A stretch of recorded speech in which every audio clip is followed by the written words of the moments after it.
कुशीनगर नाम के एक छोटे से गांव में केशव नाम का एक लकड़हारा रहता था। एक दिन लकड़हारा सुबह के समय लकड़ी काटने जा रहा होता है। तभी उसकी पत्नी सुनीता उससे कहती है, आखिर ऐसा कब तक चलेगा जी? हर रोज आप उम्मीदों का बोझ लेकर सुबह घर से निकलते हैं और शाम होते होते खाली हाथ थके हारे निराश होकर घर लौट आते हैं। क्या तुम्हें दिखाई नहीं देता? इस पूरे गांव में अगर किसी की हालत सबसे ज्यादा खराब है तो वो हमारी है। ना ढंग की आमदनी है, ना कोई सहारा। क्या करूं सुनीता, जब मेरी किस्मत ही फूटी हुई है तो भला मैं क्या कर सकता हूं? हर बार लगता है कि अब हालात सुधरेंगे, अब जिंदगी थोड़ी आसान होगी, लेकिन नहीं। जैसे ही एक उम्मीद की किरण नजर आती है, वैसे ही कोई ना कोई मुसीबत आकर सब कुछ उजाड़ देती है। अब तू ही देख, पहली बार जैसे तैसे थोड़ा बहुत पैसा जोड़ा था, सोचा था कि घर की मरम्मत करवा दूंगा, लेकिन तभी तू बीमार पड़ गई। जो कुछ भी जोड़ा था सब तेरे इलाज में चला गया। उसके बाद सोहन के हाथ में वह गहरी चोट लग गई। उसका इलाज करवाने में जो बचा खुचा था वह भी चला गया।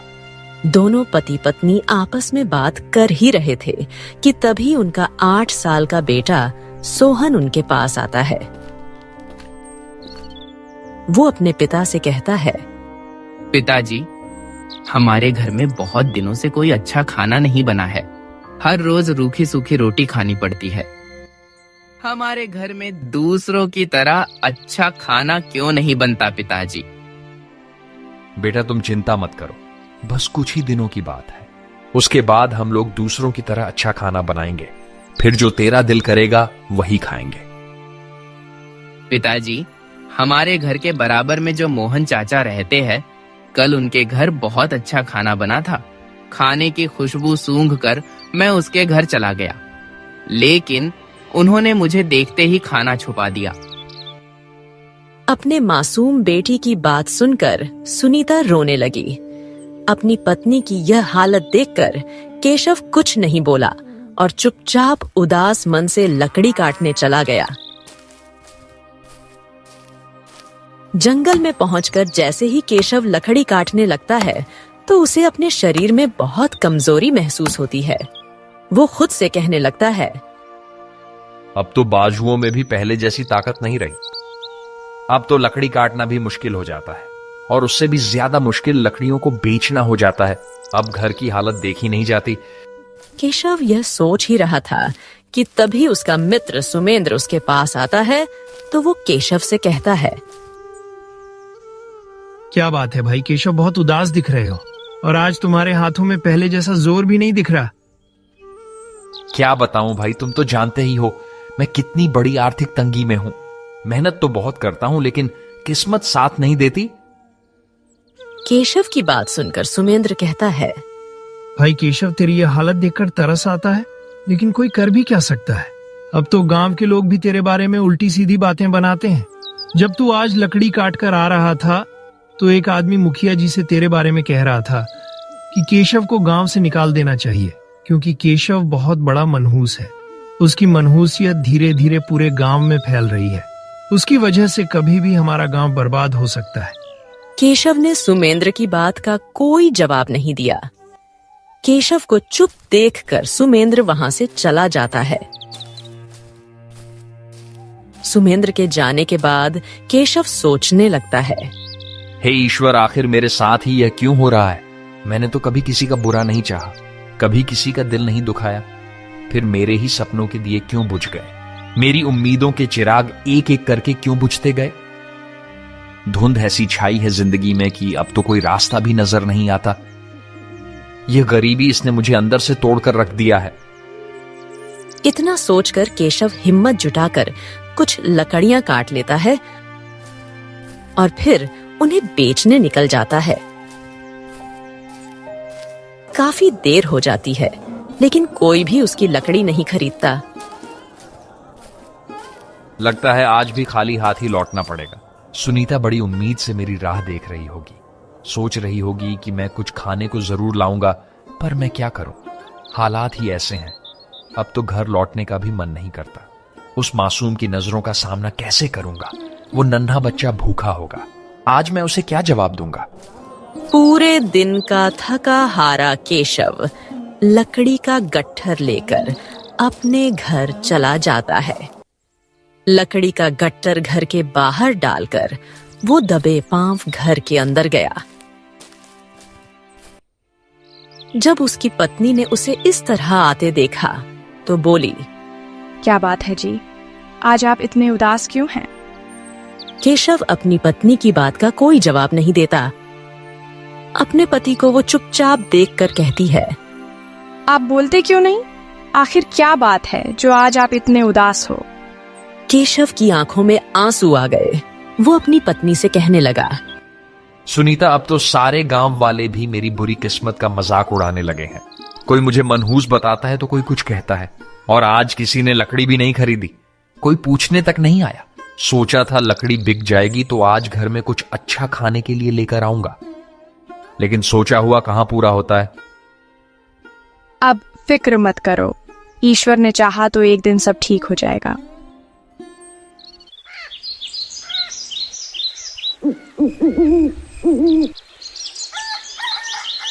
अगले दिन सुबह के समय केशव की पत्नी केशव से कहती है, कल से हमारा बेटा सोहन भूखा है। उसने कुछ नहीं खाया। उसकी भूख अब मुझसे देखी नहीं जाती। आप एक काम करो, सेठ रंजीत की दुकान से कुछ सामान उधार ले आओ। सुनीता, मैं उधार सामान लेने नहीं जाऊंगा।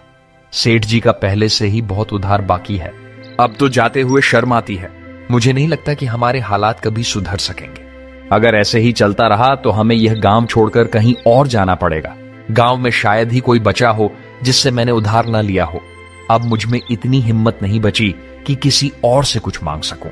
सबको पता है कि मैं उधार लेकर चुका नहीं पाता हूं, लेकिन करूं भी तो क्या? जो थोड़े बहुत पैसे आते हैं वो घर की जरूरतों में लग जाते हैं।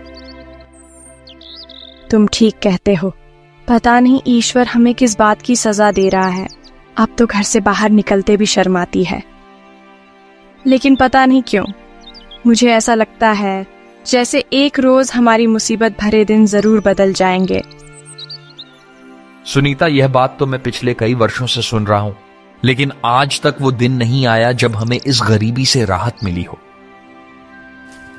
इतना कहकर केशव जंगल की ओर चला गया। आज केशव अपने आप को बहुत ही कमजोर महसूस कर रहा था। उसके दिमाग में अनगिनत ख्यालात आ रहे थे। वो सोच रहा था, क्या बस इतनी सी थी मेरी जिंदगी? हर रोज उठते ही बस एक नई परेशानी। अब तो थक गया हूं मैं ये जिंदगी झेलते झेलते। क्या मैं इस गरीबी के लिए पैदा हुआ था? क्या मेरी तकलीफों का कोई अंत नहीं होगा? हर मोड़ पर बस ठोकरें ही क्यों हैं मेरे लिए? अब तो मन करता है कहीं दूर चला जाऊं। ना कोई मुझे जाने, ना मैं किसी को। शायद अगर मैं ही ना रहूं तो सब ठीक हो जाए ना जीवित रहूंगा, ना यह सब देखना पड़ेगा। केशव अपने विचारों में डूबा हुआ था। न जाने वो क्या सोच रहा था कि तभी उसके दोस्त सुमेंद्र की नजर उस पर पड़ी। वो जल्दी से केशव के पास गया और उससे कहने लगा, अरे केशव भाई, किस सोच में डूब गए हो? आज तो तुम लकड़ी काटने जंगल भी नहीं गए। केशव ने अपने दोस्त सुमेंद्र की बात का कोई जवाब नहीं दिया, क्योंकि वो पहले से ही बहुत उदास था। उसका किसी से भी बात करने का मन नहीं कर रहा था। केशव को चुपचाप देखकर सुमेंद्र बोला, अरे भाई, क्यों नहीं बोल रहे हो? मुझसे नाराज हो क्या? मैंने तो तुमसे कुछ कहा भी नहीं है। केशव अब भी सुमेंद्र की बात का कोई जवाब नहीं देता और जंगल की ओर चल देता है। यह देख सुमेंद्र को बहुत गुस्सा आता है। अरे बड़ा अजीब आदमी है। हम बोले जा रहे हैं और ये खुद बोलने को ही तैयार नहीं है। मुझे पता लगाना ही होगा, आखिर क्या बात है। उधर केशव जंगल में जाकर एक पेड़ के नीचे बैठ गया और कहने लगा, हे ईश्वर, तू मेरी अभी कितनी और परीक्षा लेगा? मैं तो किसी के सामने रो भी नहीं सकता, क्योंकि सब गरीबी का मजाक बनाते हैं। केशव यह सोच ही रहा था कि तभी उसे एक आवाज आई, कोई है जो मेरी मदद कर सके। आवाज सुनकर केशव उठा और इधर उधर देखने लगा। तभी उसकी नजर एक साधु बाबा पर पड़ी जो जख्मी हाल में जमीन पर गिरे हुए थे। केशव तुरंत उनके पास गया। बाबा, आपके पैर से खून बह रहा है, ये आपको चोट कैसे लगी? बेटा, मैं बहुत जरूरी काम से राजा के पास जा रहा था। जल्दीबाजी में मेरा पैर एक नुकीली लकड़ी से टकरा गया, जिससे मेरे पैर से खून बहने लगा है। केशव जल्दी से साधु महाराज के पैर पर एक कपड़ा बांध दिया, जिससे साधु बाबा का खून बहना बंद हो गया। फिर साधु महाराज केशव से कहने लगे, बेटा, मुझे बहुत प्यास लगी है। प्यास की वजह से मेरा गला सूख रहा है। अगर जल्दी से पानी नहीं मिला तो शायद मैं बच ना सकूं। कृपया तुम मेरे लिए कहीं से पानी ले आओ। बाबा, आप परेशान मत होइए, मैं अभी आपके लिए कहीं से पानी लेकर आता हूं। केशव तुरंत पानी की तलाश में निकल गया। काफी ढूंढने के बाद उसे कहीं पानी नहीं मिला। इससे केशव घबरा गया और इधर उधर देखने लगा, शायद कहीं से पानी मिल जाए। लेकिन उस जंगल में दूर दूर तक कोई तालाब दिखाई नहीं दे रहा था। हार थक कर केशव साधु महाराज के पास लौट आया और कहने लगा, साधु बाबा, मैंने बहुत तलाश किया लेकिन कहीं भी पानी नहीं मिला। अगर आपको पता हो कि पानी कहां मिल सकता है तो आप मुझे बता दीजिए, मैं अभी पानी ले आऊंगा। बेटा, यहां से 6 मील दूर एक तालाब है। वहां तुम्हें पानी मिल सकता है। वहां से तुम मेरे लिए पानी ले आओ। साधु बाबा की बात सुनकर थका हारा केशव जल्दी से पानी के लिए तालाब की ओर चल दिया।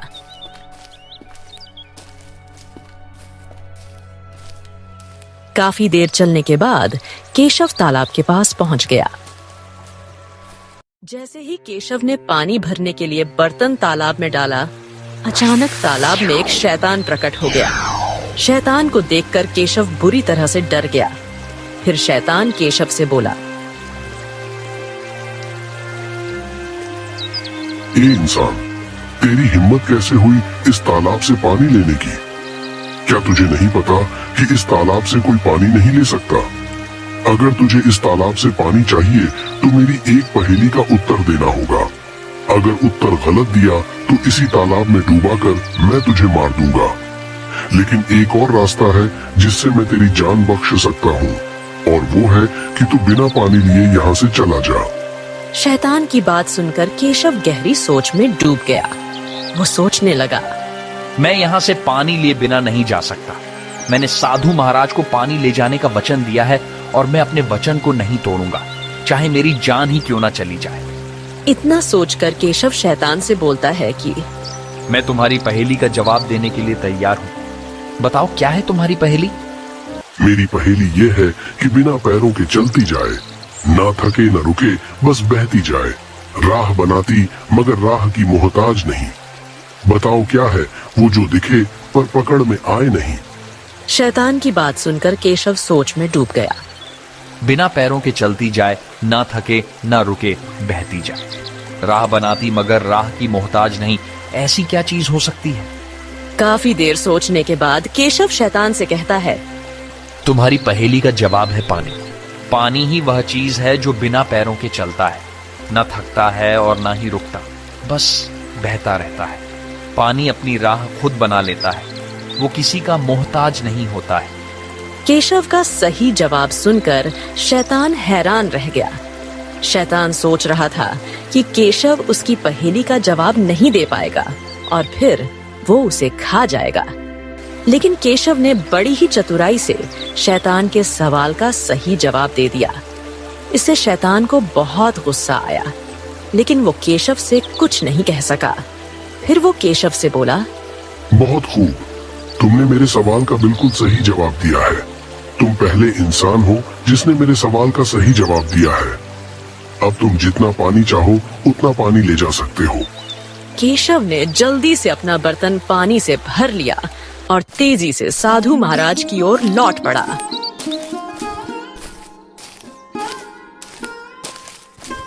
कुछ ही देर में केशव साधु बाबा के पास पहुंच गया। बाबा, मैं पानी ले आया हूं। केशव की आवाज सुनकर साधु बाबा ने आंखें खोली।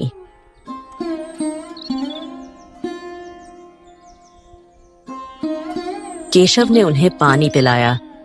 पानी पीने के बाद साधु महाराज केशव से पूछने लगे, बेटा, मैंने तो उम्मीद ही छोड़ दी थी। मुझे नहीं लगता था कि तुम मेरे लिए पानी ला पाओगे, क्योंकि मैं जानता था कि उस तालाब में एक शैतान रहता है। जब भी कोई मनुष्य इस जंगल में आता है, मैं हमेशा उसकी इसी तरह परीक्षा लेता हूँ। हर दफा मैंने देखा है कि हर मनुष्य उस शैतान से डर कर भाग जाते हैं, लेकिन तुम पहले मनुष्य हो जिसने उस शैतान की पहेली का सही जवाब दिया है और मेरे लिए पानी लेकर आए हो। मैं तुमसे बहुत प्रसन्न हुआ बेटा।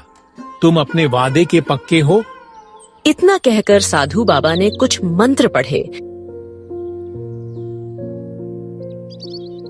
जिससे एक सुंदर बिल्ली प्रकट हो गई।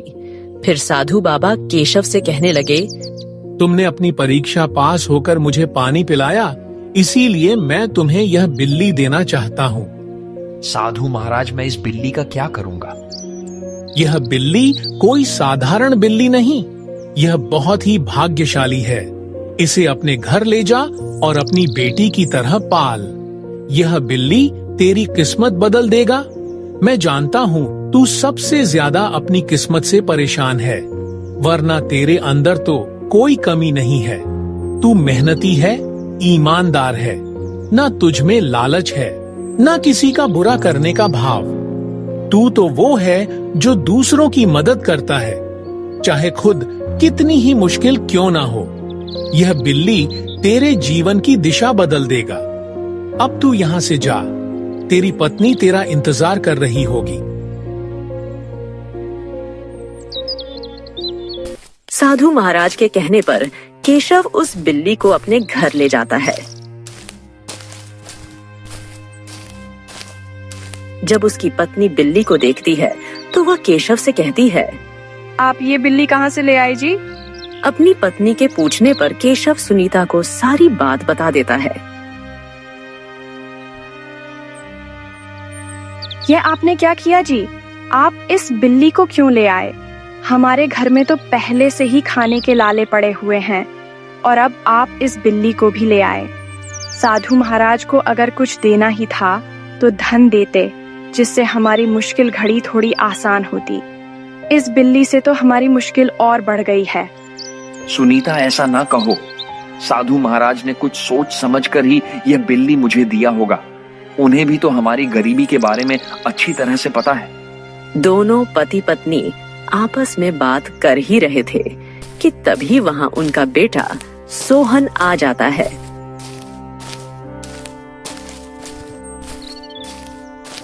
बिल्ली को देखकर सोहन बहुत खुश होता है। वो अपने पिता से कहता है, पिताजी, यह बिल्ली तो बहुत ही सुंदर है। यह मुझे बहुत पसंद आया। मेरे साथ गांव का कोई भी बच्चा नहीं खेलता है क्योंकि हम गरीब हैं, लेकिन अब मैं इस बिल्ली के साथ खेला करूंगा। इतना कहकर सोहन बिल्ली को लेकर घर के बाहर चला जाता है और उसके साथ खेलने लगता है। बिल्ली इतना सुंदर था कि जिस किसी की भी नजर उस पर पड़ती, वो बिल्ली की तरफ खींचा चला जाता।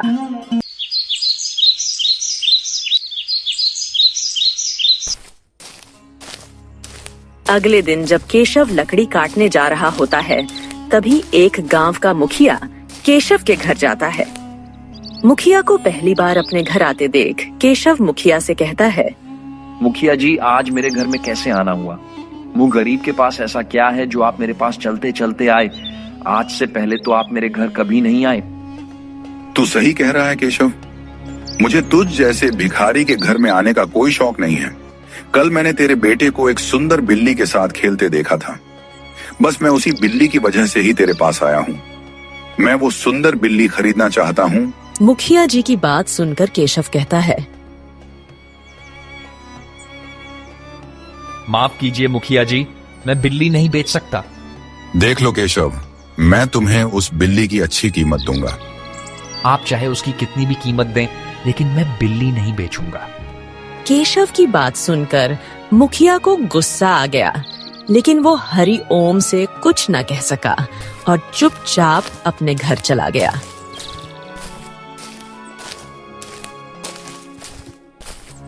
मुखिया के जाने के बाद केशव की पत्नी उससे कहती है,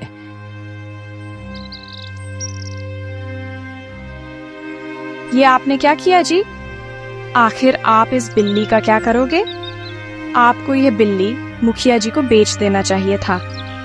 मुखिया जी हमें इस बिल्ली की अच्छी रकम दे रहे थे, जिससे हमारे हालात कुछ बेहतर हो जाते। सुनीता, मैं ये बिल्ली किसी भी कीमत पर नहीं बेचूंगा, क्योंकि ये बिल्ली मुझे साधु बाबा ने भेंट किया है और भेंट की हुई चीज को कभी नहीं बेचते हैं।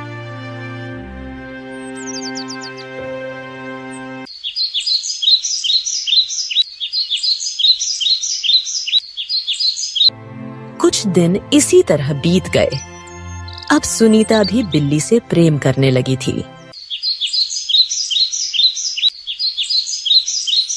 एक दिन एक बहुत बड़ा व्यापारी केशव के घर आया और केशव से कहने लगा, क्या तुम्हारा ही नाम केशव है?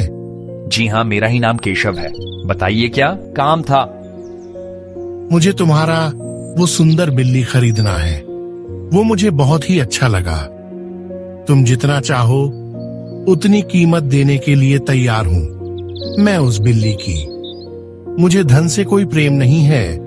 आप मुझे चाहे कितना भी धन दो, लेकिन मैं वह बिल्ली नहीं बेचूंगा। अरे बड़े बेवकूफ इंसान हो। मुंह मांगी कीमत मिल रही है, फिर भी बेचने को तैयार नहीं हो। चलो कोई बात नहीं, जैसी तुम्हारी मर्जी। इतना कहकर व्यापारी चला जाता है।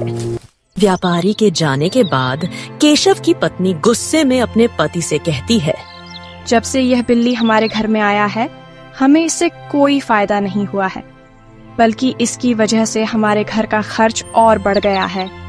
पहले आपने मुखिया जी को बिल्ली बेचने से मना कर दिया, और अब व्यापारी को आखिरकार आप इसका क्या करेंगे जो आप इसे बेचना नहीं चाहते? सुनीता, साधु महाराज ने कहा था कि इस बिल्ली को अपनी बेटी की तरह पालना, और मैं इस बिल्ली को अपनी बेटी के समान ही मानता हूँ। फिर भला कोई बाप अपनी बेटी को कैसे बेच सकता है? केशव की बात सुनकर सुनीता का गुस्सा थोड़ा शांत हो गया।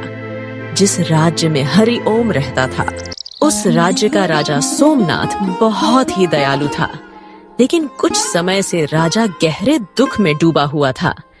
दरअसल उसकी बेटी सुमित्रा की अचानक आंख की रोशनी चली गई, जिससे वो अंधी हो जाती है। राजा ने अपनी पुत्री का इलाज करवाया, लेकिन उसकी पुत्री की आंखों की रोशनी वापस न आ सकी। एक दिन राजमहल में वही साधु बाबा आए, जिन्होंने केशव को बिल्ली दिया था। राजा उन साधु बाबा से बोले, बाबा, मैंने अपनी पुत्री का इलाज राज्य के बड़े बड़े वैद्यों से करवा लिया, लेकिन कोई फायदा नहीं हुआ।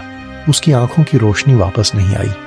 अब आप ही कुछ बताइए, जिससे हमारी प्रिय पुत्री की आंखों की रोशनी वापस आ जाए। महाराज, आपकी पुत्री की आंखों की रोशनी केवल एक ही तरीके से आ सकती है, और वह तरीका है मायावी बिल्ली का आंसू। जब एक गरीब नेक आदमी अपने हाथों से मायावी बिल्ली का आंसू राजकुमारी की आंखों में डाले, तो राजकुमारी की आंखों की रोशनी वापस आ जाएगी। बाबा, मुझे वो मायावी बिल्ली कहाँ मिलेगा? आप मुझे बता दीजिए, मैं उसे किसी भी कीमत पर ढूंढ लाऊंगा।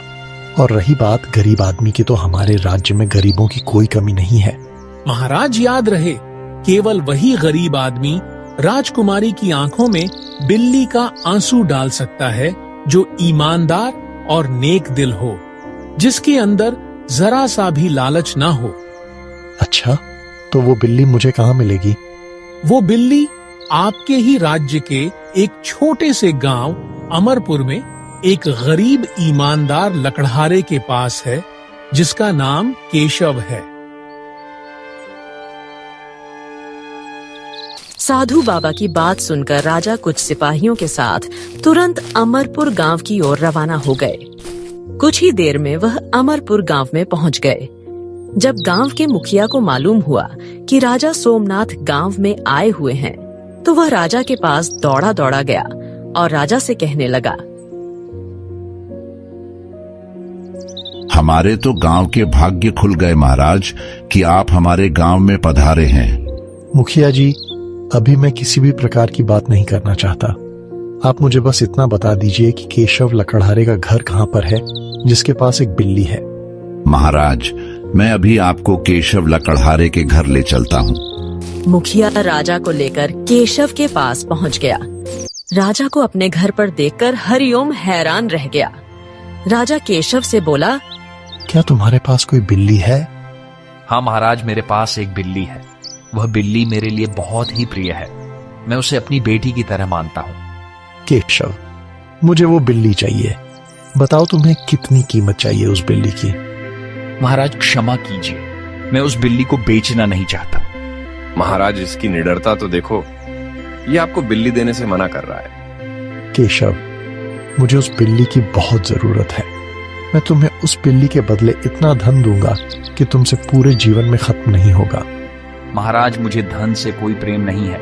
आप मुझे चाहे कितना भी धन दो, लेकिन मैं वह बिल्ली नहीं बेचूंगा।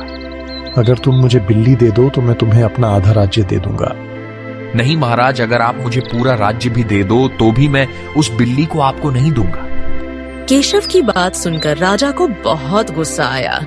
वो सिपाहियों से बोला, सिपाहियों, इस बेवकूफ लकड़हारे को बंदी बना लो और उस बिल्ली को पकड़कर महल में ले चलो। सिपाही केशव और बिल्ली को पकड़कर महल में ले गए और फिर अगले दिन हरिओम को दरबार में राजा के सामने पेश किया। केशव, तुम इतने बड़े बेवकूफ क्यों हो? मैं तुम्हें अपना आधा राज्य देने को तैयार था, लेकिन तुमने इनकार कर दिया। अब मैं तुम्हें उस बिल्ली को बिल्कुल नहीं दूंगा। अब तुम चुपचाप अपने घर चले जाओ, वरना तुम्हें हमेशा के लिए कैद खाने में डाल दूंगा। महाराज, मैं अपने घर चला जाऊंगा, लेकिन मेरी आपसे एक विनती है। मैंने उस बिल्ली को अपनी औलाद की तरह पाला है। मैं एक बार उससे मिलना चाहता हूँ। तुम जितनी देर चाहो उस बिल्ली से मिल सकते हो। बिल्ली को दरबार में लाया गया। केशव ने दौड़कर बिल्ली को अपने गले लगा लिया। बिल्ली की आंखों से आंसू बहने लगे। एक सैनिक ने जल्दी से बिल्ली के आंसू को एक बर्तन में इकट्ठा कर लिया। फिर राजा केशव से बोले, केशव, तुम वाकई नेक और ईमानदार हो। तुम्हारे अंदर किसी भी प्रकार का लालच नहीं है। मैं तुम्हारे ही जैसे आदमी की तलाश में था। फिर राजा केशव को सारी बात बताई कि किस तरीके से उसकी बेटी को बचाया जा सकता है। राजा की बात सुनकर केशव सुमित्रा की आंख में बिल्ली का आंसू डालने को तैयार हो गया। जैसे ही केशव ने सुमित्रा की आंखों में बिल्ली का आंसू डाला, वैसे ही उसकी आंखों की रोशनी वापस आ गई। उसकी पुत्री की आंखों की रोशनी को आते देख राजा बहुत खुश हुआ।